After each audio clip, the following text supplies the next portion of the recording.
국민의힘에서 야 지금 부동산 대책을 내놓으라고 했더니 지금 부동산 배급제를 지금 하겠다는 거냐. 예. 부동산 배급해 줄 테니까 그냥 거기 만족하고 살으라는 거냐. 그러니까 기본적으로 이제 좌파의 정책과 우파의 정책이 많이 다른데 여기에서 이제 확실히 강하게 부딪히는 부분들이 있는 것 같거든요. 그러니까 이제 이재명 대통령 여기에 대해서 망국적 부동산 투기 용어도 시대착오적 종북몰이도 그만해라라고 얘기를 하고 있지만 문제는 뭐냐면은 조국 대표가 여기다가 이제 참전을 하면서 토지 공개념계 개념을 또 들고 나오고 있단 말이죠. 그렇죠. 더 센 얘기를 하고 나왔어요 지금. 네. 지금 더 센 얘기 하고 나왔어요. 이 사안이 이제 네. 이렇게 되는 겁니다. 국민의힘 쪽에서는 재개발, 재건축이 우선이다. 그래서 민간이 주도를 해서 재개발도 하고 재건축도 하고 살고 싶은 집을 많이 공급하는 게 지금 우선해야 될 일이 아니냐라는 거고 이재명 정부가 내놓은 거는 6만 원을 때려짓겠다. 그래서 뭐 그 상당 부분 이렇게 관급공사처럼 하니까 그러니까 이제 국민의힘 쪽에서 야 배급 주려고 하는 거야? 라는 말이 나온 거예요. 예. 배급 이 두 글자 이 단어에 이제 이재명 대통령이 빡친 거죠. 네. 그래서 종북몰이 하지 마. 이제 그게 그렇게 해서 나온 말 같아요. 그게 무슨 색깔론인가요? 배급제 배급하는 것처럼 보여서 배급제라고 느껴서 말할 수도 있죠. 그런 용어를 쓰면 그게 뭐 종북몰이 아니면 뭐 저기 색깔 공세는 아닌 것 같은데 하여튼 대통령의 언어가 지금 굉장히 격해 있어요. 맞아요. 격해 굉장히 있어요. 격해 있어요 그 지금. 잘못된 길로 필 받으면 그렇게 되는 겁니다. 네. 지금 저는 조국 혁신당에서 이 토지 공개념 들고 나온 게 간단치 않다라고 생각을 하는데 일단 조국 대표든 이런 입장이에요.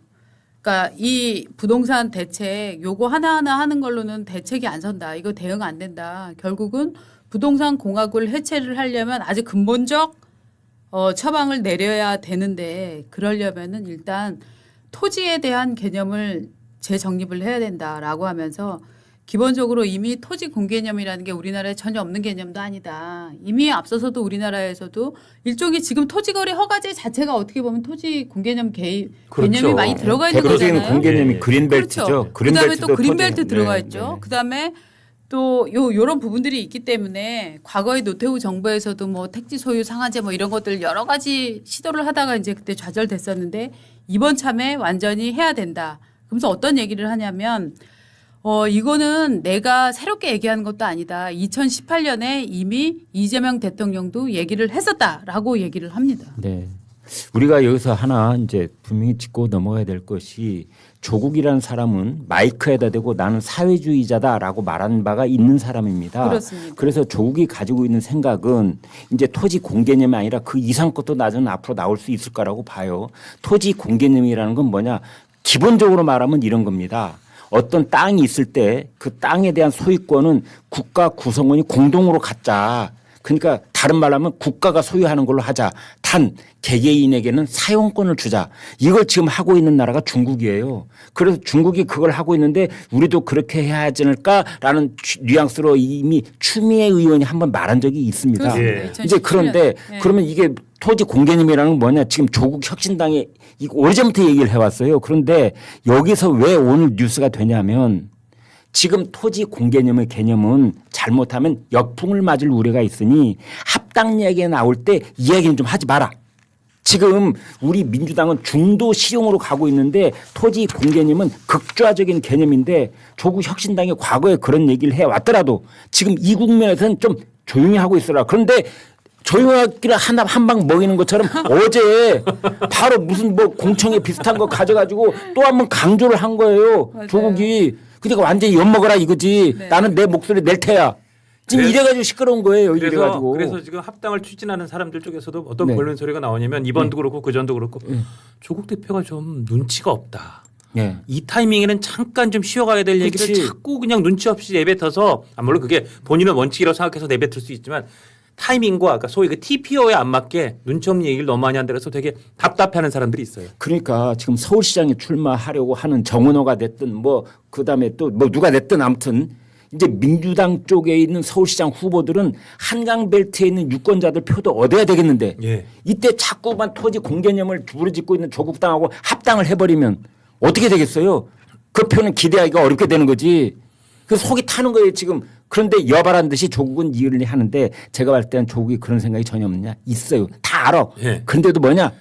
나하고 협상하려면 그냥 나를 만만하게 보면 안 돼. 내가 너희들이 바라는 것처럼 호락호락한 사람이 호락호락하지 아니야. 나는 나의 길을 가. 토지 공개념, 토지 뭐 보유 상한제 하고 뭐 하고 그 많이 있어요. 지금 구체적으로 그런 얘기 하나씩 꺼낼 겁니다.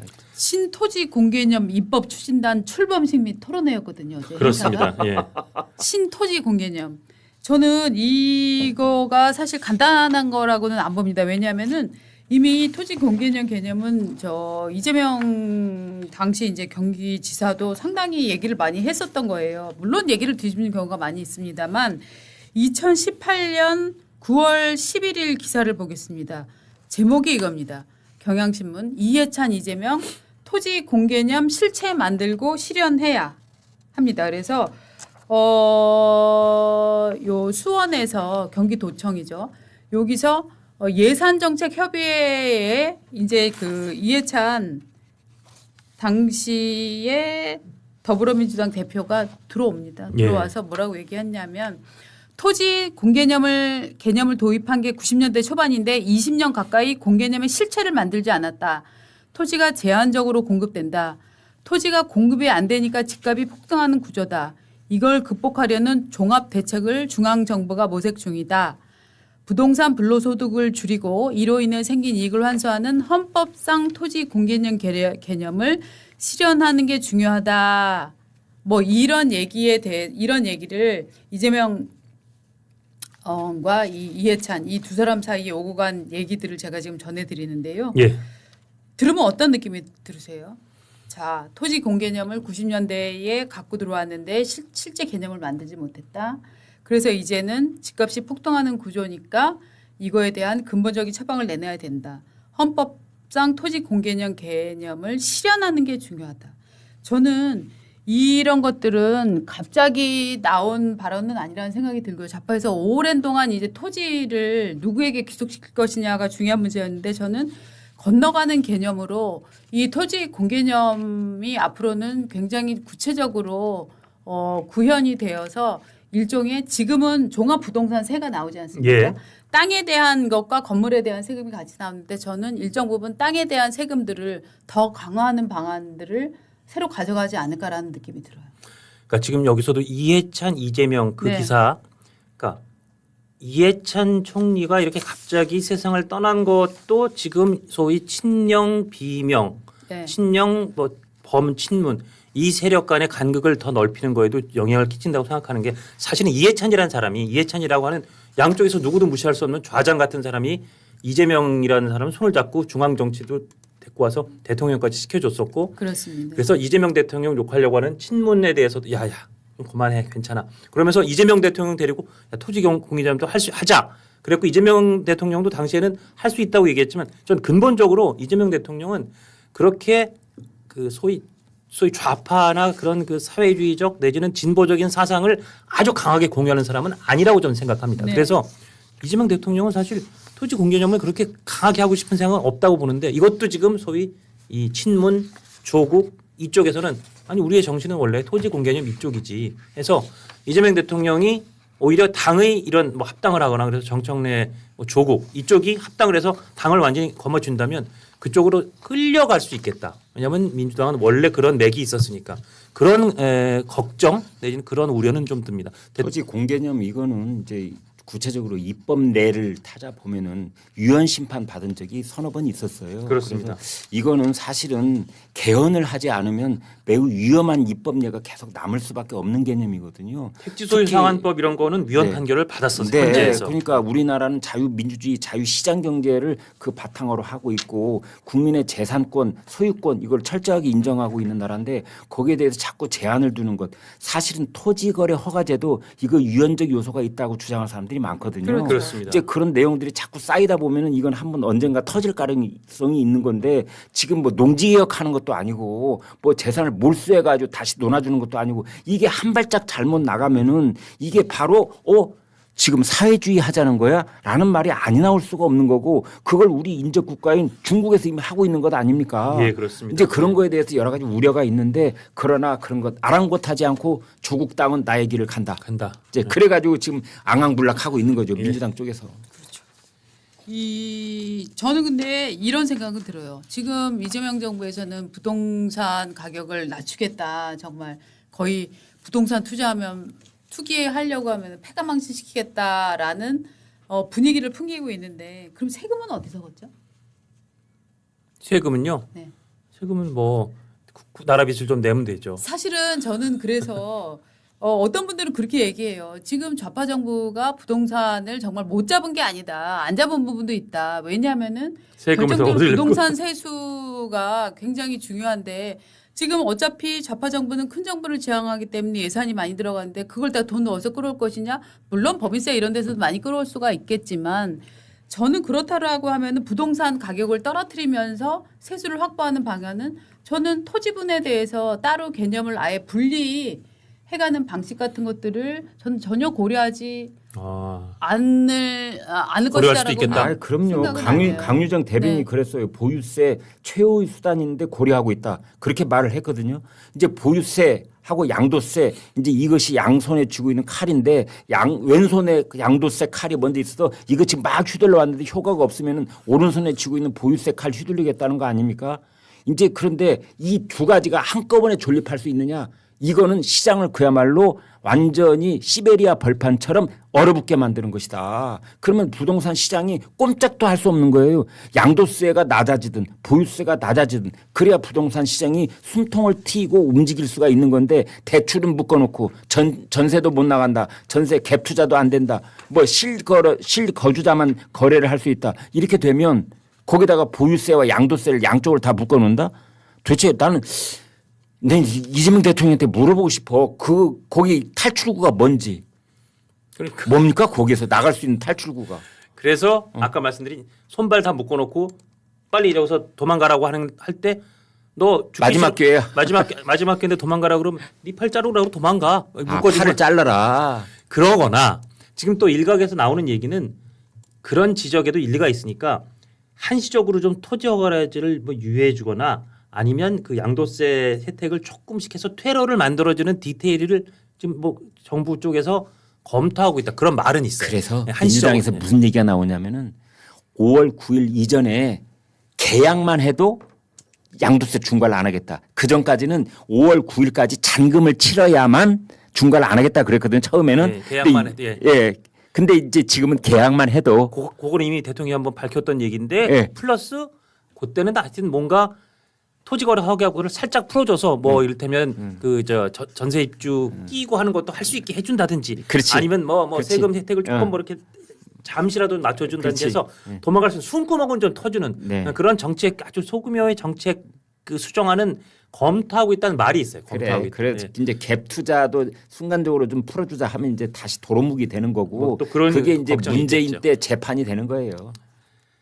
그러니까 실제로 이게 작동하지 않을 것이다. 대통령의 엄포가 작동하지 않을 것이다. 그리고 구조가 그렇게 작동하지 못하는 구조다라는 거를 전혀 모르고 있지 않았을 텐데 그렇죠. 이런 정책을 하는 이유는 저는 결국은 그냥 시장을 얼어붙게 해서 일단 상승폭만 줄여버리게 상승을 못하게 바로 하겠다. 그 점인데요. 예. 조선일보가 정말 예리한 분석을 했는데 시간 벌기용이다. 언제까지 6월 3일까지. 왜? 이거는 일단 대통령이 입으로 이런 강력한 대책들을 쏟아내면은 집을 사려는 사람들이 관망세로 돌아서는 효과가 있고 그 집을 사려는 대기 수요는 많지만 실수요가 갑자기 줄어드는 것 같은 그런 착시 효과가 벌어지면 집값이 잠시 잠정적으로 안정되는 효과가 있을 것이고 그거에 올라타서 지방선거까지 치르려고 하는 게 아니냐. 그렇죠. 지금 그런 거죠. 예, 그런 분석을 그러니까 내놨었죠. 예. 만약에 뭐 10억 하는 집이면 급하게 팔아야 되는 사람은 9억이라도 내놓을 것이고 예. 그러면 집값 떨어졌다라는 통계 그렇죠. 케이스가 나오고 그렇죠. 네. 그럼 그런 케이스들이 나오면 사람들의 많은 인식들은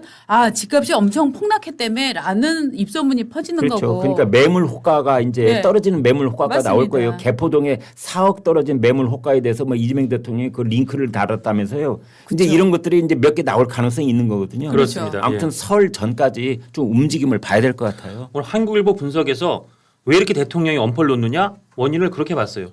대기 수요가 줄줄이 늘어서 있다.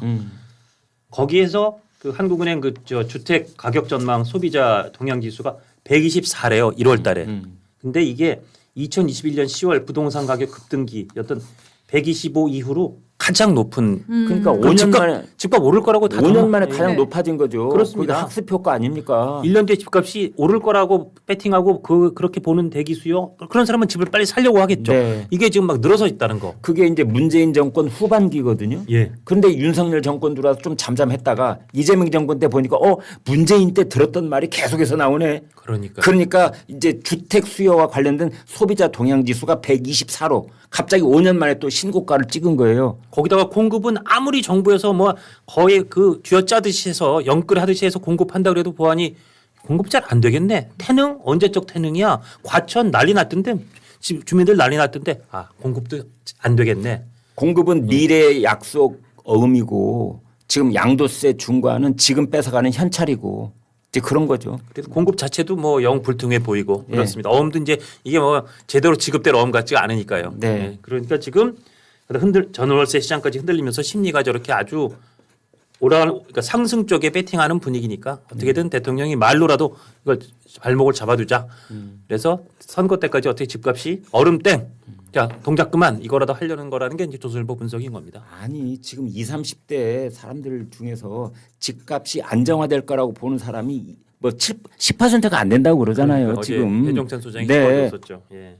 아마도 주식을 하라고 대통령에게 권유를 하고 있지만 제가 볼 때는 주식으로 돈을 좀 크게 번 사람들은 계속 주식하지 않고 그 돈을 빨리 집 산다. 집 사는 데 쓸 것 같아요. 그렇지 않습니까? 그러니까요. 야 빛나는 분석이다. 네. 정말로. 그렇기 때문에 저는 오히려 저 주식이 올라가면 올라갈수록 반대로 부동산 값은 따라서 올라가게 되지 저는 떨어진다는 그런 아니 생각은 주식이 말이죠. 잘안 미국의 드는데. 연준 의장 바뀐다고 그래서 갑자기 우리나라 주식이 출렁거릴 줄 누가 알았어요. 맞아요. 아까 찾아보니까 오늘은 다시 회복을 좀 했어요. 네. 네, 회복을 하긴 했습니다. 어제도 사이드카 오늘 또 사이드카 뭐